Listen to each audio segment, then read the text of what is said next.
Hi hello welcome to credible news. మళ్ళీ ముద్రగడ ప్రస్తావన ఆంధ్రప్రదేశ్ రాజకీయాల్లో తీసుకొస్తున్నటువంటి పరిస్థితి అయితే కనిపిస్తుంది. ఈరోజు విజయవాడలో ఆయన సంస్కరణ సభ జరిగింది. దీంట్లో అనేక పార్టీలకు సంబంధించినటువంటి నాయకులు చాలామంది వచ్చారు. అటు టీడీపీ, జనసేన, బీజేపీ అనేక మంది నాయకులు అయితే ఇక్కడ రావడం జరిగింది, వైఎస్ఆర్సీపీ నుంచి కూడా. అయితే దీంట్లో బోండా ఉమా గారు చేసినటువంటి కొన్ని వ్యాఖ్యలు ఇప్పుడు సంచలనం రేపుతున్నటువంటి పరిస్థితి అయితే కనిపిస్తుంది. దీని మీద మాట్లాడేందుకు మనతో పాటు సీనియర్ జర్నలిస్ట్ కిరణ్ గారు ఉన్నారు. నమస్కారం. బోండా ఉమా గారు, ఆయన ముద్రగడ గారి విగ్రహం విజయవాడలో ఏర్పాటు చేపిస్తామని చెప్పి హామీ ఇవ్వటం, అలాగే ముద్రగడ గారి వల్ల టీడీపీ ప్రభుత్వం 2019లో ఓడిపోయింది, కాపులు తలుచుకుంటే ఎవరినైనా అధికారంలోకి తీసుకొస్తారు లేదంటే కొలదోస్తారు అనేటువంటి ఒక మాటలు మాట్లాడుతూ, ఇలాంటి టైంలో అంటే టీడీపీకి కొంత ముద్రగడ గారికి కొంత గ్యాప్ అయితే ఎప్పటి నుంచో ఉంది, అందరికీ తెలిసిందే. అంటే ఎక్కువగా చంద్రబాబు నాయుడు గారి హయాంలోనే ఆయన ఉద్యమాలన్నీ స్టార్ట్ చేసి ఆ ప్రభుత్వాన్ని, చంద్రబాబు నాయుడు గారిని ఇబ్బంది పెట్టేటువంటి ప్రయత్నాలు చాలా సంవత్సరాల నుంచి చేశారు. అదే అలాంటి ఆ పార్టీకి సంబంధించినటువంటి ఎమ్మెల్యేగా ఉన్నటువంటి బోండా ఉమ్మ గారు ఇలా మాట్లాడారు, ఎలా చూడాలి? అంటే వాస్తవమే మాట్లాడారు బోండా ఉమ్మ గారు. అంటే 2019లో తెలుగుదేశం పార్టీ ఓడిపోవడానికి ప్రధానమైన రీజను కాపులే అని చెప్పాలి. వాస్తవానికి కాపులు ఆ రోజు ఒకవేళ గనక కాపులు తెలుగుదేశం పార్టీని ఓడించడానికి ఉపయోగించబడ్డారు అంట. నేను నిజంగా కాపులే ఈ రాష్ట్రంలో అధికారాన్ని డిసైడ్ చేయగలిగింది కాపులు, డెఫినెట్గా అందులో డౌట్ లేదు. కానీ అది ఎవరి అమ్ముల పొదిలో అస్త్రాలుగా మారారు ఆ రోజు అనేది కూడా మనం ఆలోచించాలి. ఆ రోజు తెలుగుదేశం ప్రభుత్వాన్ని ఓడించటానికి ఉద్దేశించబడ్డారు వాళ్ళు. అది ముద్రగడ దానికి ఒక పావులా వాడుకున్నారు. ముద్రగడ ద్వారా కాపుల్ని తెలుగుదేశం పార్టీ మీదకి రెచ్చగొట్టబడ్డారు. కాపులు కొంచెం ఆవేశపరులు, ఆలోచన కంటే ఆవేశం ఎక్కువ ఉంటుంది, ఎక్కడ తగ్గేదే లే అన్న ఒక భావన కాపుల్లో ఉంటుంది. దీన్ని కొంతమంది తమ పబ్బం గడుపుకోవటానికి రెచ్చగొడుతూ ఉంటారు. ఇవాళ చూడండి, చాలా సందర్భాల్లో, ఒక్కసారి కాదు రెండుసార్లు కాదు, చాలా సందర్భాల్లో ఎమోషనల్గా రెచ్చగొడతారు. చాలా ఎమోషనల్గా ఉంటారు కాపులు. ఆ ఎమోషనల్గా, ఆవేశంగా ఉండడం అనేది వాళ్ళ సహజ లక్షణం. ఒక రకంగా చెప్పాలంటే అది ఎమోషనల్గా, ఆవేశంగా ఉండడం అనేది చాలా ఫేర్, ఒక మంచి లక్షణం కూడా. కానీ దాన్ని ఎలా వాడేసుకుంటున్నారు అనేది కూడా మనం ఇక్కడ చూడాలి. ఆ రోజు ముద్రగడ పద్మనాభం గారిని ఉపయోగించి కాపుల్ని ఒక వ్యతిరేక దిశలో పయనింప చేయటంలో జగన్మోహన్ రెడ్డి సూపర్ సక్సెస్ అయ్యారు. సో బోండా ఉమా ఆ రోజు ఇందులో చెప్పాల్సిన అంశం ఏంటంటే, ఆ రోజు ముద్రగడ పద్మనాభ రెడ్డి గారు ఏ రకంగా జగన్మోహన్ రెడ్డి గారికి ఉపయోగపడ్డారు, ఏ రకంగా కాపుల్ని రెచ్చగొట్టారు అనేది కూడా చర్చించి ఉంటే బాగుండేది అనుకుంటాను నేను. అంటే వేదిక ఆయన సంస్కరణ సభ కాబట్టి చెప్పలేం, కాబట్టి చెప్పట్లేదు. సో ఇక్కడ ఆయన సంస్మరణ సభ ఎవరు పెడుతున్నారండి? ఇవాళకి కూడా చివరికి బొమ్మరిల్లో ఆ హీరో అంటాడు కదా చివరిలో డైలాగు, ఇప్పటికీ నా చేయి మీ చేతిలోనే ఉంది నాన్న అంటారు కదా. అట్లా ఇప్పటికి కూడా ముద్రగడ వాళ్ళ చేతుల్లోనే ఉన్నారు. ముద్రగడ సంస్మరణ సభలు కావచ్చు, కార్యక్రమాలు కావచ్చు, వైసీపీ సభలుగా మారుతున్నాయి. కాన్వర్ట్ పొజిషన్లో కొంతమంది కాపు తెలుగుదేశం పార్టీ ఎమ్మెల్యేలు కొంతమంది వెళ్తున్నారు. జ్యోతిల్ నెహ్రూ గారు కావచ్చు, జ్యోతిల్ నెహ్రూ గారికి తప్పదు, ఆయన జిల్లా రేపు ఆయన గెలవాలంటే ముద్రగడ గారి పేరు ఖచ్చితంగా ఉచ్చరించాలి కాబట్టి ఆయన వెళ్తున్నారు. బోండా ఉమా గారు ఆయన విజయవాడ, ఆయనేమి గెలవాలంటే ముద్రగడ పేరు ప్రస్తావించాల్సిన అవసరం ఏం లేదు. వంగవీటి రంగా గారి పేరు ప్రస్తావించుకొని గెలిచే బాపతి వీళ్ళంతా కూడా. వంగవీటి రంగా గారి పేరు ప్రస్తావిస్తే చాలు ఆయన గెలుపు ఆయనకు వశమవుతుంది అనుకుంటే, ఇవాళ ముద్రగడ గారి పేరు ఎందుకు చర్చిస్తున్నారు? ఆయనకి తెలుగుదేశం పార్టీ మీద కొంత అసహనం ఉంది, కోపం ఉంది, మంత్రి పదవి ఇవ్వలేదన్న ఒక కక్ష ఉన్నది.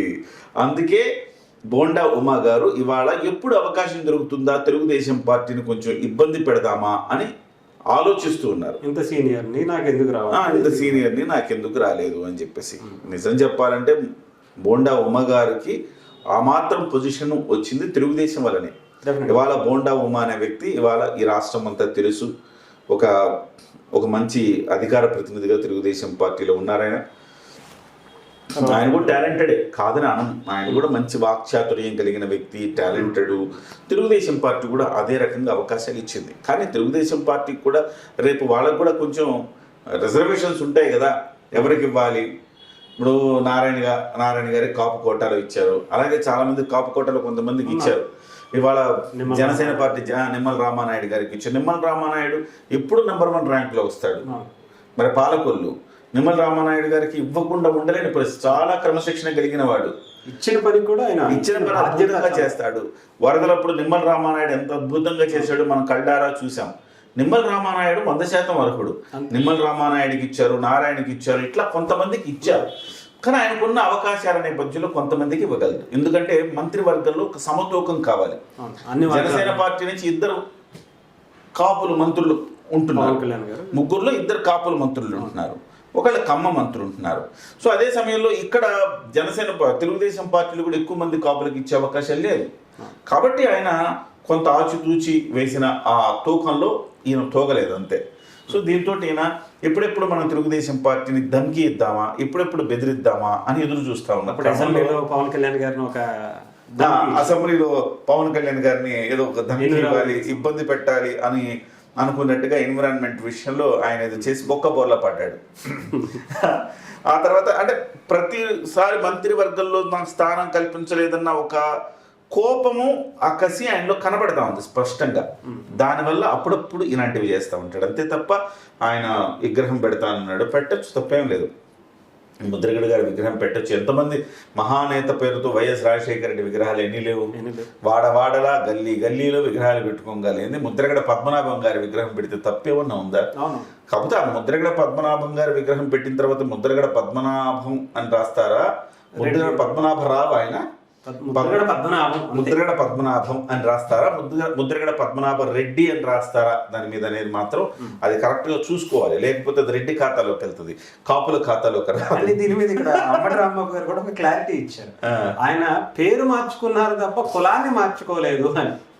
కులాన్ని మార్చుకుంటే అంటే పేరు మార్చుకుంటే చాలా పేర్లు ఉంటాయి, వెనకాల ఇదే తగిలించుకోవాల్సిన అవసరం. సో అది అట్లా. సో ఓవరాల్ గా చెప్పాలంటే వాళ్ళ సంస్మరణ సభలన్నీ కూడా వైసీపీ సభలుగా మారుతా ఉన్నాయి. డెఫినెట్గా కాపు యువత ఆలోచించాల్సిన అవసరం ఉంది. ఈ రోజున్న యువత డెఫినెట్గా చాలా నిశితంగా పరిశీలిస్తారు.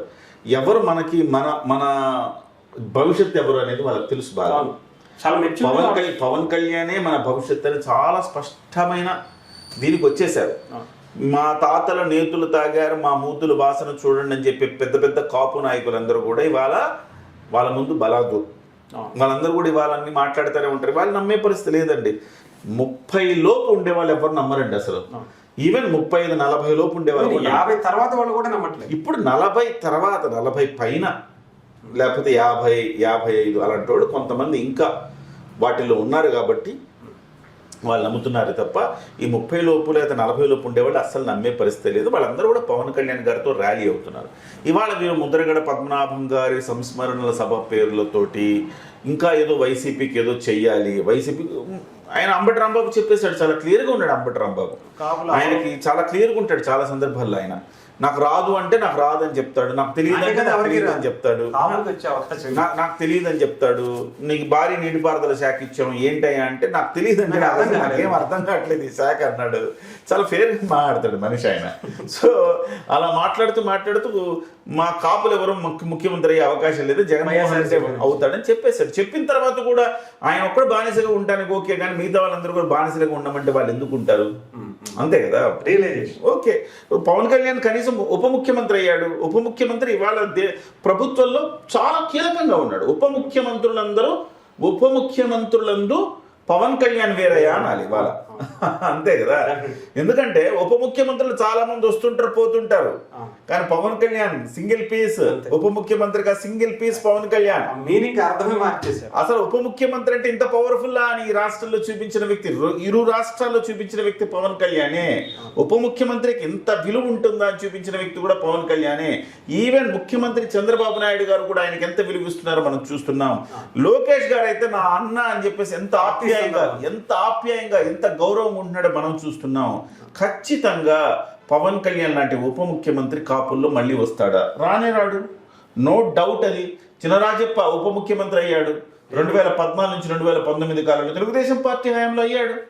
ఆయన ఉప ముఖ్యమంత్రిని ఎవరైనా గుర్తున్నారా? ఆయనకి లేరు. లాస్ట్ 2019 నుంచి 24 వరకు ఉప ముఖ్యమంత్రికి ఆళ్ల నాని అయ్యారు. సో ఆయన గుర్తున్నారా? లేరు. అంటే కాపుల విషయం చెప్తారు. మళ్ళీ ఎస్టీల్లో కూడా ఉప ముఖ్యమంత్రులు అయ్యారు. వాళ్ళు గుర్తున్నారా? నారాయణ స్వామి అయ్యాడు, గుర్తున్నాడా మనకి? లేదు. మరి బీసీల నుంచి అయ్యారు, లేదు. ఎస్సీల నుంచి అయ్యారు, లేదు. ఎవరు గుర్తులేరు. మరి పవన్ కళ్యాణ్ గారు, మీకు కార్యాలయంలో పవన్ కళ్యాణ్ గారు ఫోటో ఉంది, ఎందుకు ఉంది? మీరు ఇంకా ఎట్లా ఏ సిగ్గుమాలిన ఉద్దేశంతో మీరు ఇంకా కాపులందరికీ పవన్ కళ్యాణ్ వైపు ఉండొద్దు అని ఎలా చెప్తారు మీరు? కాపులందరూ కూటమి ఓటేయిద్దని ఎలా చెప్తారు మీరు? మీరేం చేశారు కాపులకని చెప్తున్నారా? పోనీ ముద్రగడ పద్మనాభం గారి ఆశయాన్ని మేము నెరవేరుస్తామని చెప్తున్నారా మీరు? మా ప్రభుత్వం వస్తే మేము రిజర్వేషన్లు ఇప్పిస్తామని చెప్పే ధైర్యం ఎవరికైనా ఉందా? మా ప్రభుత్వం వస్తే గతంలో మేము తప్పు చేసే 2019-24 వరకు 10,000 కోట్లు మేము కేటాయించలేదు. మా ముక్కు నేలకేసి రాస్తున్నాం. ముద్రగడ గారు మమ్మల్ని క్షమించండి, మా ముక్కు నేలకేసి రాస్తున్నాం.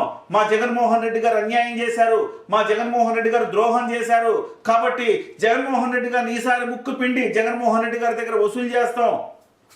ఉప ముఖ్యమంత్రి పదం అంటే జగన్మోహన్ రెడ్డి గారితో పాటుగా అంబటి రాంబాబు, బొత్స సత్యనారాయణ, లేకపోతే ఇంకా పేర్ని నాణ్యం, మా ఫోటోలు కూడా జగన్మోహన్ రెడ్డి గారితో పాటు పక్కన మా ఫోటోలు కూడా పెట్టే ఒక ప్రయత్నం మేము చేస్తామని చెప్పే దమ్ము ధైర్యం ఎవరికైనా ఉందా? లేదు కదా. అంటే ఆలోచన ఉంటే లేనప్పుడు ఆ ధైర్యం కనీసం అడగగలుగుతారా? అంత ధైర్యం ఉందా వీళ్ళలో? అంత గట్స్ ఉన్నాయి, అంత దమ్ము ఉందా? ఎవరికి లేవు కదా. లేనప్పుడు సంస్మరణ సభలతో రాజకీయాలు చేస్తే ఖచ్చితంగా ఒక సంస్మరణ సభ రాజకీయం చేశారు, ఓకే, అర్థం చేసుకున్నాం. రెండో సంస్మరణ సభ కూడా రాజకీయం చేశారు, అర్థం చేసుకున్నాం. మూడోది కూడా చేస్తారు, అర్థం చేసుకుంటాం. రోజు ముద్రగడ గారి పేరు చెప్పి మీరు కాయలు అమ్ముకోవాలని మీరు ప్రయత్నం చేస్తే మాత్రం శంకరగిరి మాన్యాలు పట్టిస్తారు. కాపు యువత మిమ్మల్ని దేంతో కొట్టాలి దాంతో కొడతారు. ఇవన్నీ సమాధానం చెప్పాలి. ఇవాళ సంస్మరణ సభ పెట్టి మీ వల్ల ఓడిపోయింది 2019లో, కరెక్టే చెప్పారు, ఖచ్చితంగా ఓడిపోయింది. కాపులకు ఆ శక్తి ఉంది రాష్ట్రంలో, వాళ్ళు ఏదనుకుంటే చేయగలుగుతారు. డెఫినెట్ గా గెలుపోవటం ప్రభావితం చేయగలిగిన ఏకైక కులం కాపులే, అందులో డౌట్ ఏం లేదు. కానీ మీరు వాళ్ళకి ఏం చేశారని మీరు ప్రశ్నిస్తున్నప్పుడు 4 వేళ్ళు మీ వైపు ఉన్నాయి కదా. మీరు 2019 నుంచి 24 వరకు ఏం చేశారు? వాళ్ళ నాన్నగారి ఫోటో ఏమైనా పెట్టారా మీరు? లేదు కదా. ఆయన ఉప ముఖ్యమంత్రి పదవి ఇచ్చారు, ఆయనకే కదా ఇచ్చింది. గుర్తు కూడా ఉండదండి, ఎందుకంటే వాళ్ళు ఎవరికి ఇచ్చారో ఉప ముఖ్యమంత్రులు 5 మందికి ఇచ్చారు. ఏలూరు ఎమ్మెల్యేగా గెలిచింది, వేరే శాఖ పద్యాలు వీళ్ళకి సుమతి శతకుల పద్యాలు, వేమన పద్యాలు చెప్పాలి. వీళ్ళు వైసీపీ వాళ్ళకి వల్లే వేయించాలి. గంగి గోపాలు గరిటెడైనను చాలు, కడివెడైననేమి కర్మపాలు అన్నట్టుగా 5 అయినా ఉప ముఖ్యమంత్రుల ఉపయోగం ఏమైనా ఉందా?